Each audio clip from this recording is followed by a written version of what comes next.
Welcome to my house. We don't have any chairs here. Oh, hello, everybody. You've probably never heard of me before. Seeing as I posted one video that got 8 views, but I am Trollbot Studios, a new YouTube channel up here. Given that I only uploaded a video 2 days ago, but enough of that. Let's just say we're gonna be in for one wild ride for the next couple of years. It's been a long time coming since I wanted to start a YouTube channel, and after a couple of years, I managed to get over my abhorrent time management skills. I finally started a YouTube channel. Yeah. Okay, let's cut to the basics. Let's see how I got into anime, because anime is gonna be a really big part of this channel. It all started back in when I was 4, 5. I was learning how to play basketball. No, I am not a baller. But anyway, I was walking with my mom in some random house. It was not ours, but I saw something on the downstairs TV that instantly caught my attention. OMG. Once I saw it, I couldn't look away from what was on screen. I think it was Dragon Ball GT or some. Yes, I was infatuated with Dragon Ball GT. Let that sink in. Yet, that wasn't the end of the story. Let's flash forward a couple of years to 2nd grade. I was doing some homework in class. I think I hadn't turned in. I think it was some back work. Okay, so when I saw one of my classmates named Daniel, actually he was in the grade above me, so he was watching something. He said something about Universe 7. Yeah, Universe 7, I think he meant Dragon Ball, most likely. The following year, I've been noticing some recordings on my TV of a series called Pokemon. I decided to check it out when it's in, I think it was March or April. I really liked it. I think it was Advanced Challenge. Yep, I think it was Advanced Challenge. The episodes were from Adventures in the Orange Islands, the Johto Journeys, Johto League Champions, Master Quest, Advanced, and Advanced Challenge.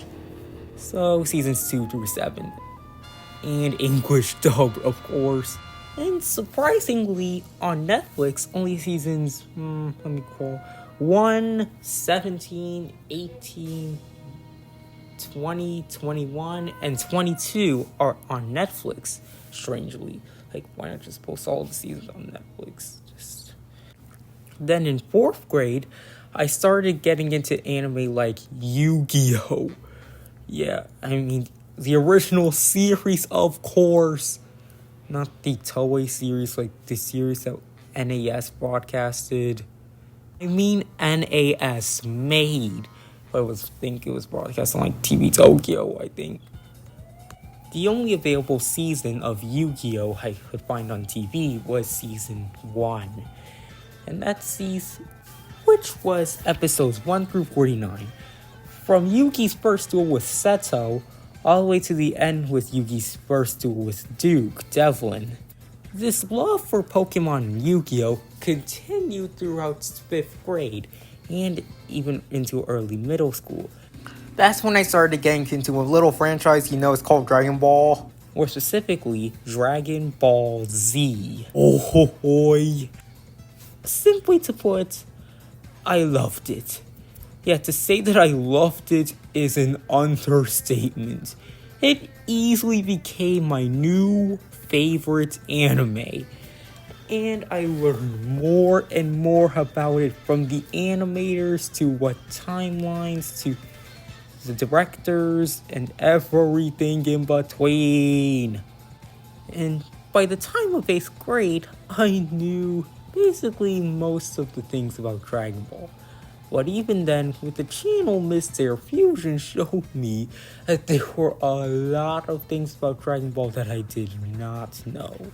And let me tell you, this guy knows way too much about Dragon Ball. Like, there's this one time where he calculated how many episodes Studio Jumio, the studio in which Minoru Maeda hails from, made, how many episodes they animated in the Frieza arc. Basically episodes 36 to 107, and he calculated that they animated 7. Oh, and funny thing, Minoru Maeda is almost as famous, if not more so, than Akira Toriyama himself, the creator of Dragon Ball, who also created Dr. Slump, you know, that 80s gag manga with the cyborg girl and the guy. Yeah, it's pretty weird. And its animated adaptation, Minoru Maeda also worked on. So, fun fact. Wait, how long have we been doing this? Wow, we've been only doing this for like 6 minutes. Yeah. Alright, let's do my YouTube channel in a nutshell. So, in my channel, Trollbot Studios, we will be explaining anime, manga, video games, all that stuff. More specifically, Dragon Ball stuff. Oh, and the Godzilla stuff as well. Yeah, I forgot about that. So get this first video as a guide to my channel.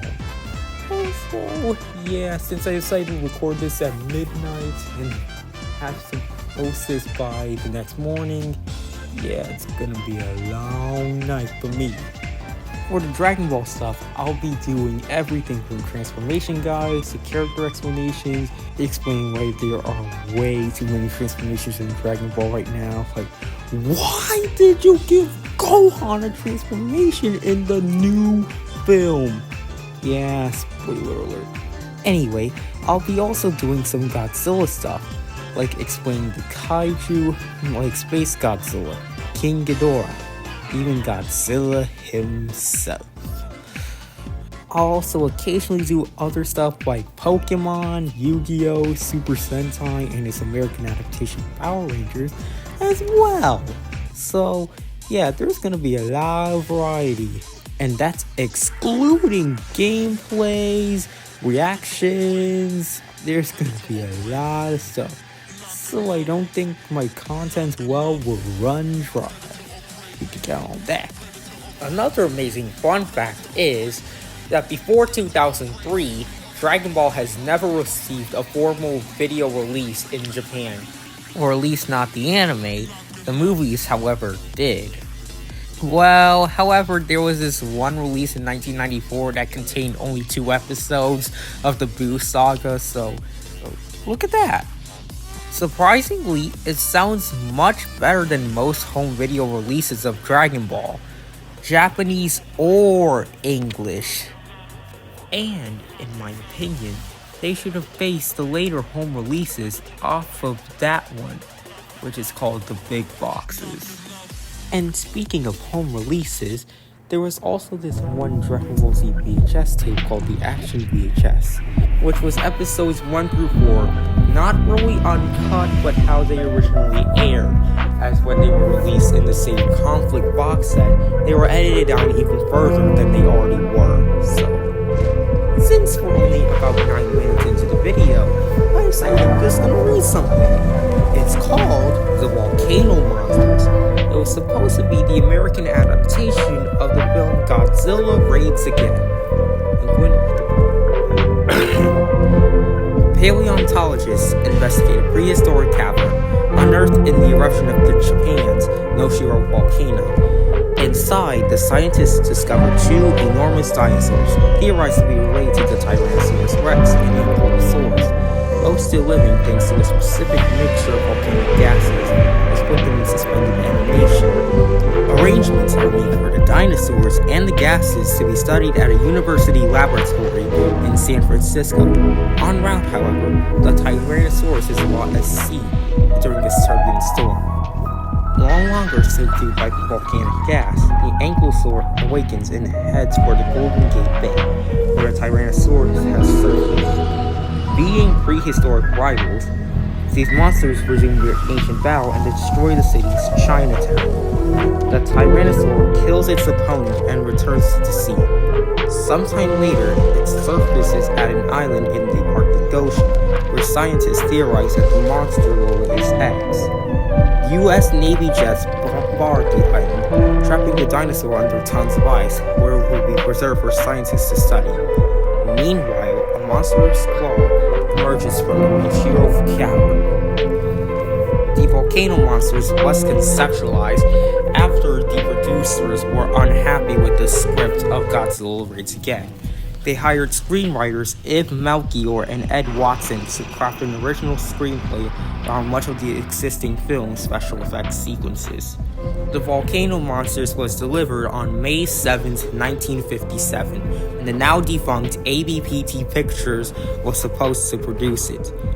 Additionally, to aid in the production of the new special effects scene in the screenplay, Toho built and shipped to Hollywood new Godzilla and Anguirus suits. Before production on Volcano Monsters could begin, however, ABPT abruptly ceased operations.